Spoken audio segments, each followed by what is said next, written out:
Okay, magandang gabi po sa inyong lahat mga kapatid at ngayon nga po magsisimula na tayo ng ating gagawing pag-aaral. Hinihiling ko po ang inyo pong pakikiisa sa pamamagitan po ng pakikinig.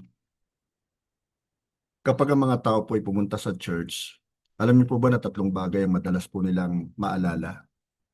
Ang una po ay kung paano sila winelcome, ang ikalawa po ay ang mga kantang kanilang narinig, at ang ikatlo po ay ang napakinig nilang salita ng Diyos.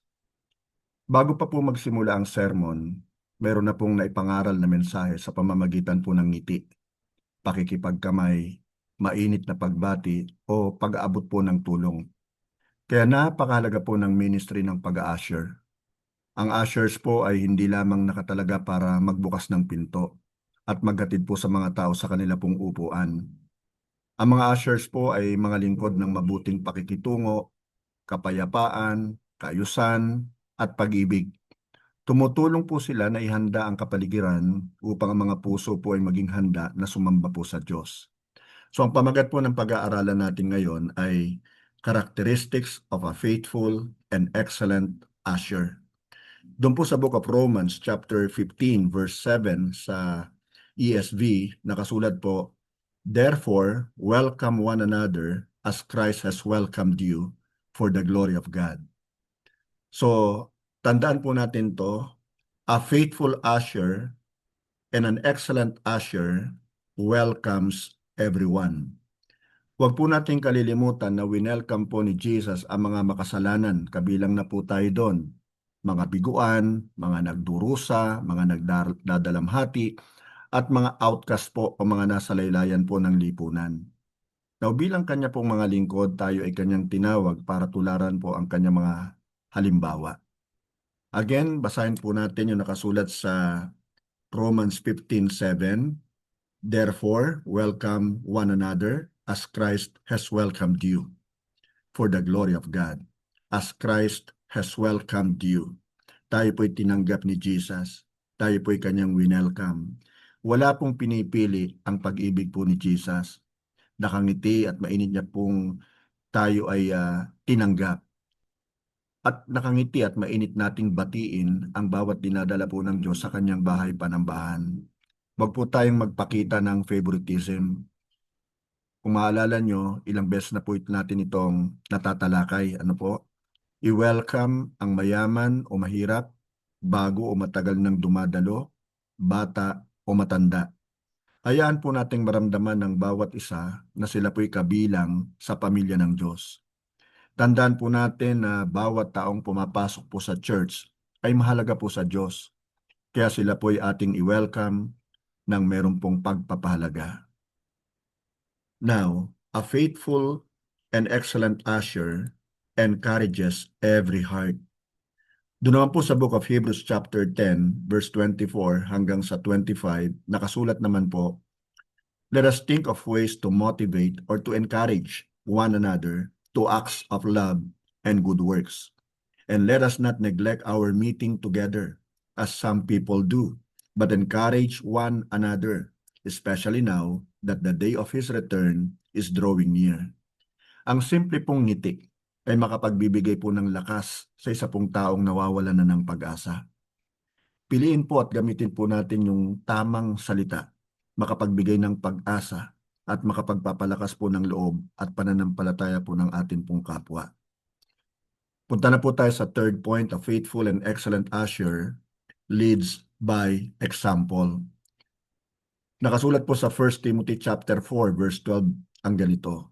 Don't let anyone think less of you because you are young sa edad o young sa pananampalataya. Be an example to all believers in what you say, in the way you live, in your love, your faith, and your purity. So ipakita po natin ang disiplina, yung ating kababaang loob at katapatan. Maging maaga po tayo, magalang, at syempre, masayahin. Ang buhay po ng usher ay dapat pong maging magandang halimbawa sa iba. Dako na po tayo sa atin pong fourth point. A faithful usher and an excellent usher creates order. Doon po sa Book of 1 Corinthians chapter 14 verse 40 naman, it is written, but be sure that everything is done properly and in order. So panatilihin po natin ang kaayusan at kapayapaan sa atin pong bahay panambahan. Ang kaayusan po ay nakakatulong sa mga tao na makafocus sa pag-worship sa Diyos sa halip po na sa mga distractions.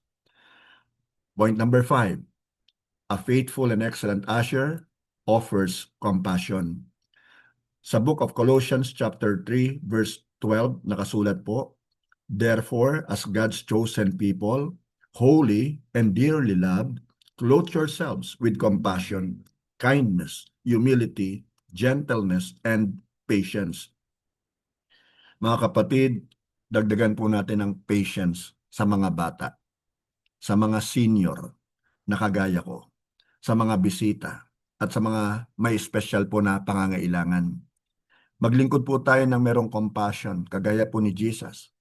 Maglingkod tayo na merong habag o pagmamalasakit with kindness and understanding.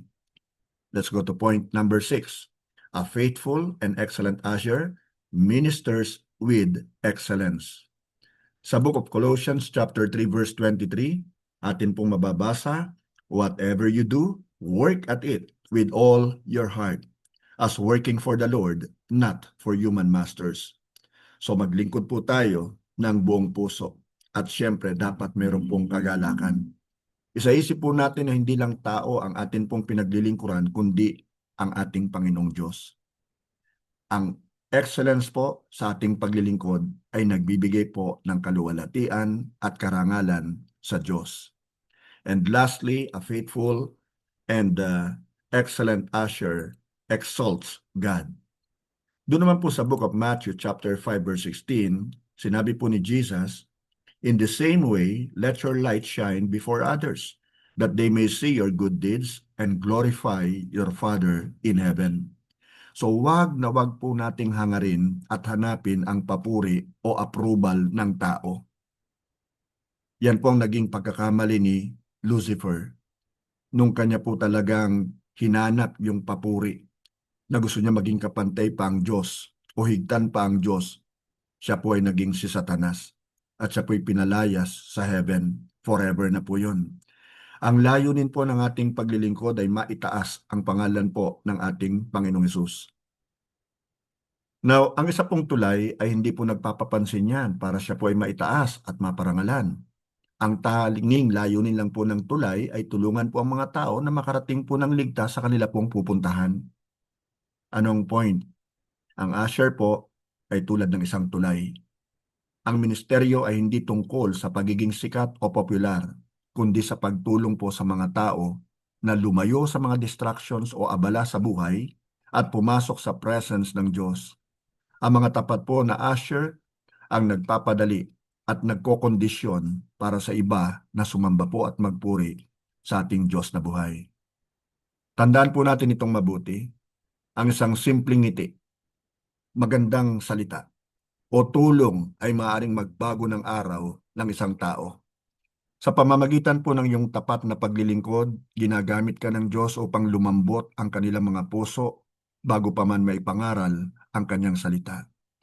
Now, para i-summarize po ang ating napag-aralan ngayong gabi, a faithful and excellent usher welcomes everyone, encourages every heart, leads by example, creates order, offers compassion, ministers with excellence, and exalts Christ.